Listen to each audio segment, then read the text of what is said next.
주님만 계신 십자가 사랑했던 시절들 이젠 지나가 버리고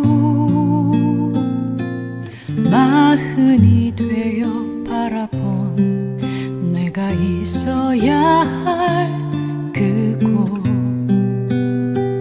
십자가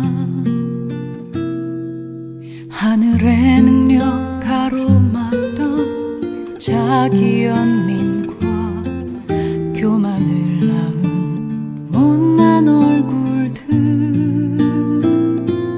그곳에 있어야 주님 내 안에 능력 되실 수 있음 이제야 아네 그곳 십자가 그곳에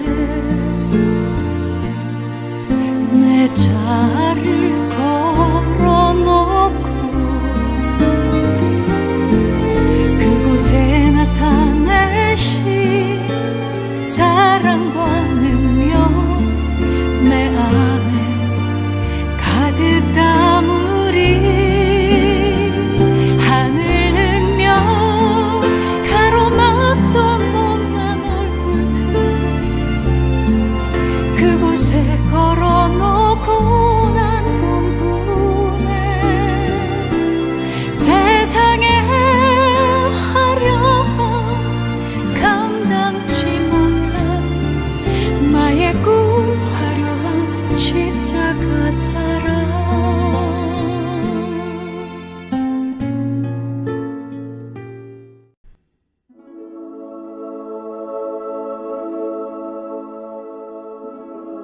태초부터 있는 생명의 말씀에 관하여는 우리가 들은 바요 눈으로 본 바요 자세히 보고 우리의 손으로 만진 바라 이 생명이 나타내신 바 된지라 이 영원한 생명을 우리가 보았고 증언하여 너희에게 전하노니 이는 아버지와 함께 계시다가 우리에게 나타내신 바 된 이시니라 우리가 보고 들은 바를 너희에게도 전함은 너희로 우리와 사귐이 있게 하려 함이니 우리의 사귐은 아버지와 그의 아들 예수 그리스도와 더불어 누림이라 우리가 이것을 쓰면 우리의 기쁨이 충만하게 하려 함이라 우리가 그에게서 듣고 너희에게 전하는 소식은 이것이니 곧 하나님은 빛이시라 그에게는 어둠이 조금도 없으시다는 것이니라 만일 우리가 하나님과 사귐이 있다고 어둠에 행하면 거짓말을 하고 진리를 행하지 아니함이거니와 그가 빛 가운데 계신 것 같이 우리도 빛 가운데 행하면 우리가 서로 사귐이 있고 그 아들 예수의 피가 우리를 모든 죄에서 깨끗하게 하실 것이요 만일 우리가 죄가 없다고 말하면 스스로 속이고 또 진리가 우리 속에 있지 아니할 것이요 만일 우리가 우리 죄를 자백하면 그는 미쁘시고 의로우사 우리 죄를 사하시며 우리를 모든 불의에서 깨끗하게 하실 것이요 만일 우리가 범죄하지 아니하였다면 하나님을 거짓말하는 이로 만드는 것이니 또한 그의 말씀이 우리 속에 있지 아니하니라 하늘의 능력 가로막던 자기 연민과 교만을 낳은 못난 얼굴들 그곳에 있어야 주님 내 안에 능력 되실 수 있음 이제야 아네 그곳 십자가 그곳에 내 자를 걸어놓고 그곳에 나타내신 사랑과 능력 내 안에 가득 담으리 하늘 능력 가로막던 못난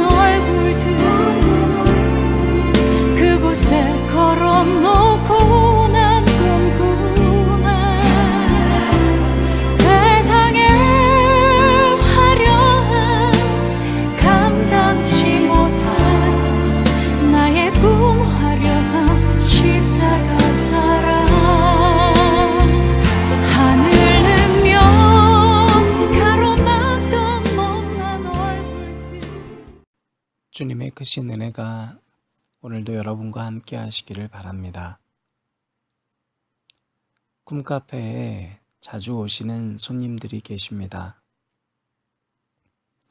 그분들 중에는 다른 지역의 순복음 교단의 교회에서 오신 권사님들이 계십니다. 권사님들께서 주로 하시는 이야기는 전도 이야기입니다. 한 번은 한 권사님께서 요즘 삶에 낙이 없다고 이야기하셨습니다. 이유를 들어보니 그렇게 잘 되던 전도의 문이 어느 순간 막혀서 이제는 전도가 안 된다는 것입니다. 전도가 너무나 잘 되던 시절에는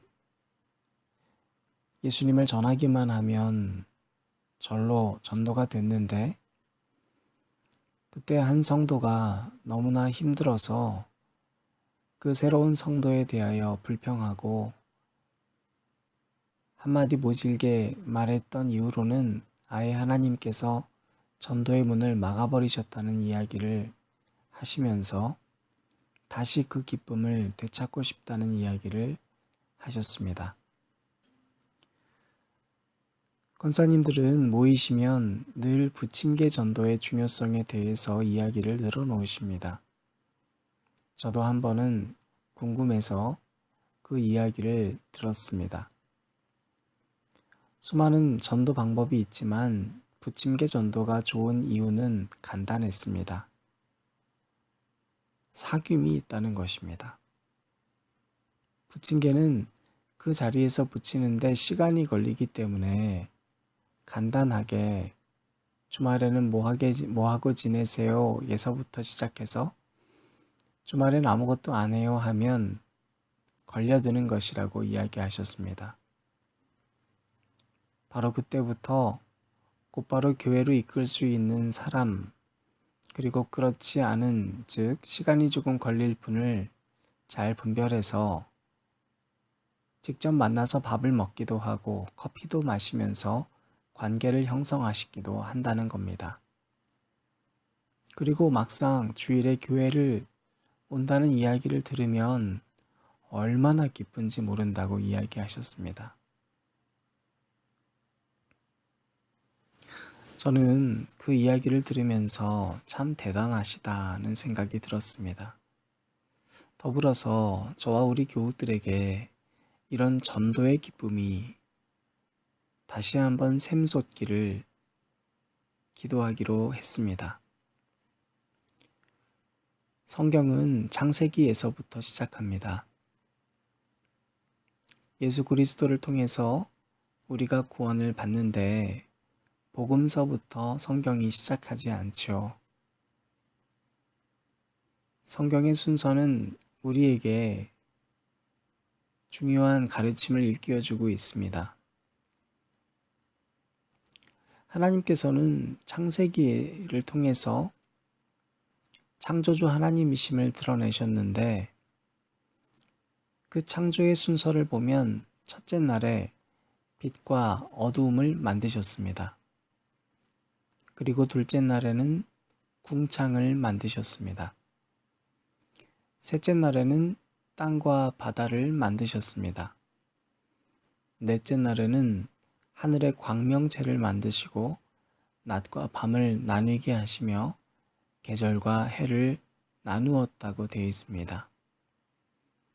두 광명체로 낮과 밤을 나누셨습니다. 여기서 우리는 첫째 날의 빛과 넷째 날의 빛이 다르다는 것을 알게 됩니다. 우리가 눈으로 보는 태양의 빛은 하나님께서 가장 먼저 만드신 빛이 아닙니다. 그 빛이 과연 무엇인가? 2절 말씀을 보면 땅의 혼돈함, 공허함, 흑암이 깊음 위에 있다고 기록되어 있습니다. 즉 무질서와 혼란의 상태, 어지러이 놓여져 있는 상태를 의미합니다. 그 땅을 하나님께서는 고요히 잠잠히 영으로서 운행하고 있었는데 이 원어적 의미를 되짚어 보면 마치 엄마가 모태의 생명을 품에 꼭 안고 있는 것을 의미합니다. 즉, 무질서와 고통과 암흑의 상태를 하나님은 품고 계셨다는 것입니다. 요한일서 1장 1절 말씀을 보면 다시 한번 태초를 언급하고 있습니다. 요한 사도는 다른 복음서의 기자들과 달리 요한복음에서도 태초를 언급하고 있습니다. 마찬가지로 오늘 또다시 요한일서에서 태초를 언급하면서 생명의 말씀에 관하여는 그 태초에 생명의 말씀 자체가 있었다고 이야기하고 있습니다. 하나님은 말씀이십니다. 그래서 그 말씀이 곧 하나님이신데 하나님께서는 말씀으로 가장 먼저 우리가 뭐라 형언할 수 없는 빛과 어두움을 창조하셨습니다. 그것을 요한 사도는 5절에서 그래서 곧 하나님은 빛이시다 라고 우리에게 소개하고 있습니다. 정리를 하면 하나님께서 우리가 알고 있는 빛과 어두움을 만들기 전에 하나님의 말씀으로 빛과 어두움을 만드신 것은 세상 만물에 필요한 보이는 빛과 보이지 않는 영적인 빛, 하나님 당신을 구별짓기 위함입니다. 초기 신학자들은 하나님을 태양빛으로 설명한 바가 있습니다. 그러나 그 설명의 한계는 태양빛이 그늘에는 들어오지 못한다는 것이나 집 안에 가리워져 있는 곳은 들어올 수가 없다거나 그러므로 모든 곳에 계신 하나님이어야만 하는 그 존재론적인 위치에 대해서 흠이 가기 때문에 하나님을 온전히 설명할 수가 없습니다. 그래서 태양빛과는 완전히 다른 빛, 하나님께서는 바로 그 빛으로 우리에게 다가오셨음을 우리가 기억해야 됩니다. 그것이 바로 말씀의 빛이요 영적인 빛입니다. 사도 바울은 바로 그 빛으로 하나님을 만난 순간 태양빛이 그 빛에 압도당한 경험을 했습니다. 태초에 하나님이 빛이 있으라는 선언과 동시에 이 천하 만물에 당신 자신을 빛으로 드러내고 있는 것을 칼빈은 이 선언이 하나님이 천하 만물과 아니 사실상 창조의 목적인 우리와 사귐을 시작하셨다고 말하고 있습니다. 즉 가장 먼저 창조된 그 빛은 세상 모든 사람들에게 스며들어 있고 태초에 하나님이 말씀하셔서 만들어진 그 빛이야말로 영이셔서 우리가 집 안에 있거나 나무 그늘 아래에 있거나 사람들의 틈 안에 있어서 보이지 않는다 할지라도 모두에게 공존할 수 있는 전능하신 하나님의 빛일 수 있는 것입니다.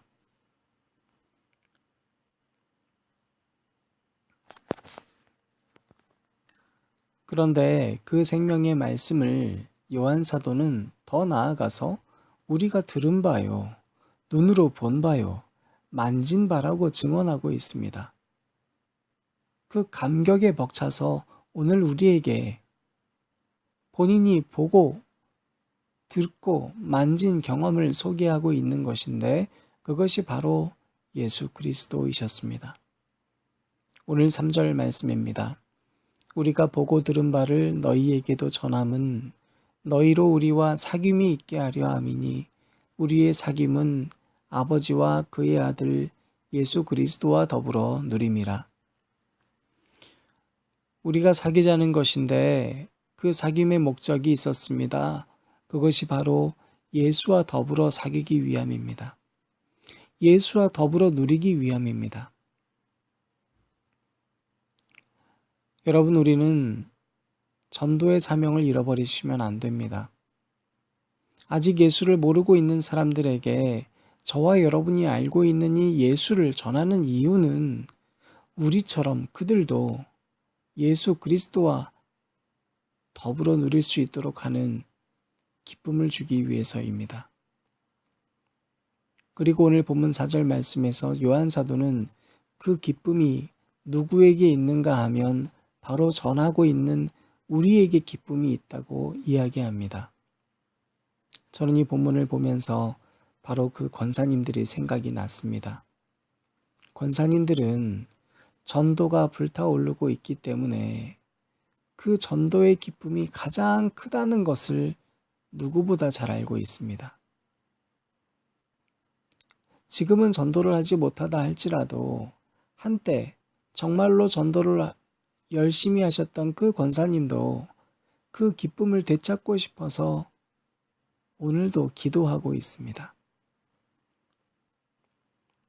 사랑하는 교우 여러분, 하나님은 태초부터 여러분과 사귀기 원하셨습니다.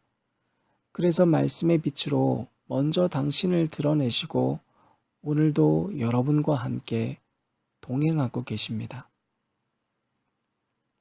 예수님은 하나님 당신이신데 직접 육신의 몸을 갖고 이 땅에 내려와 하나님이 어떤 분이신지를 만천하에 보여주시고 들려주시고 경험케 하셨습니다. 그래서 예수님은 숱하게 많은 자들과 사귐을 누리시고 예수 그리스도를 믿게 된 제자들은 기꺼이 복음의 전령자가 되어 많은 사람들에게 그와 더불어 살아갈 수 있는 축복의 통로가 되었습니다. 앉은 자리 기도회를 드리시는 여러분은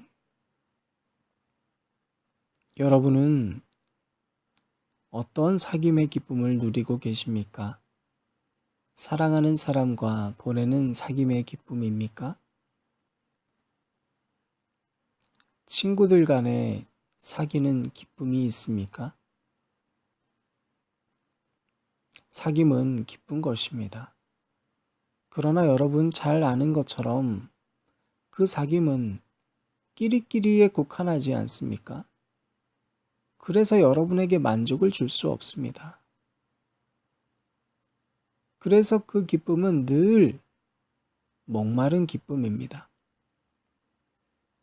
여러분에게 참된 기쁨이 회복되길 바라신다면 예수 그리스도를 주변 친구들에게 소개하십시오. 왜 여러분이 알고 있는 예수 그리스도를 여러분 주변에 있는 사람들에게 나누려 하지 않으십니까?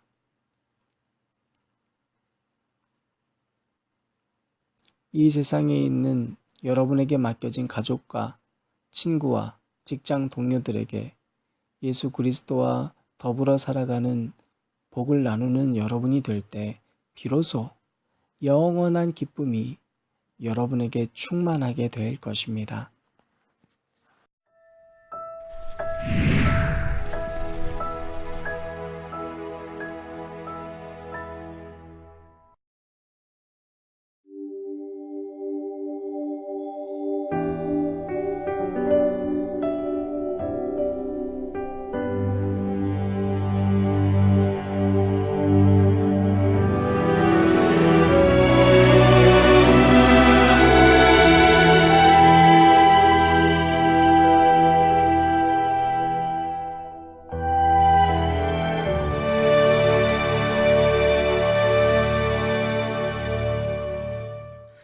민족이 민족을 나라가 나라를 대적해 일어나고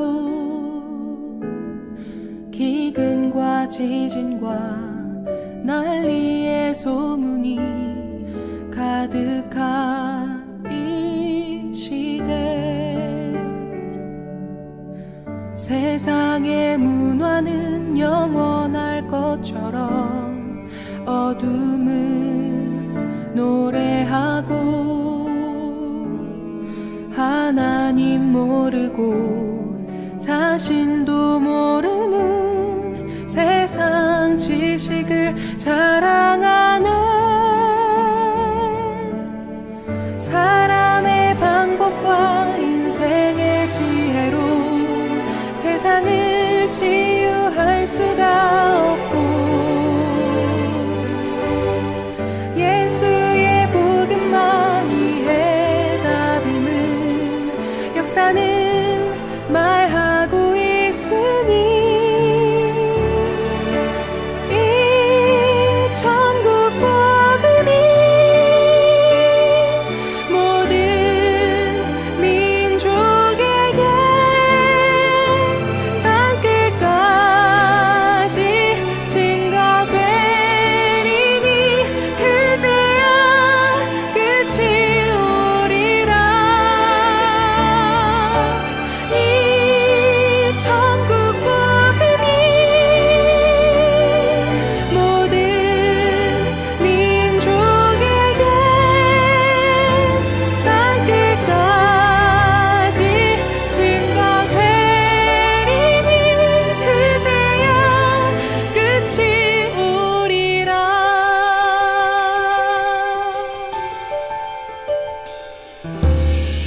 교회가 복음을 말하지 않으면 예수를 부인하고 모든 민족이 우릴 미워하고 복음을 막지만 미련한 복음을 생명처럼 붙잡은 우리는 미련한 자, 미련한 전도로 세상을 살리는 우린 미련한 전도자라.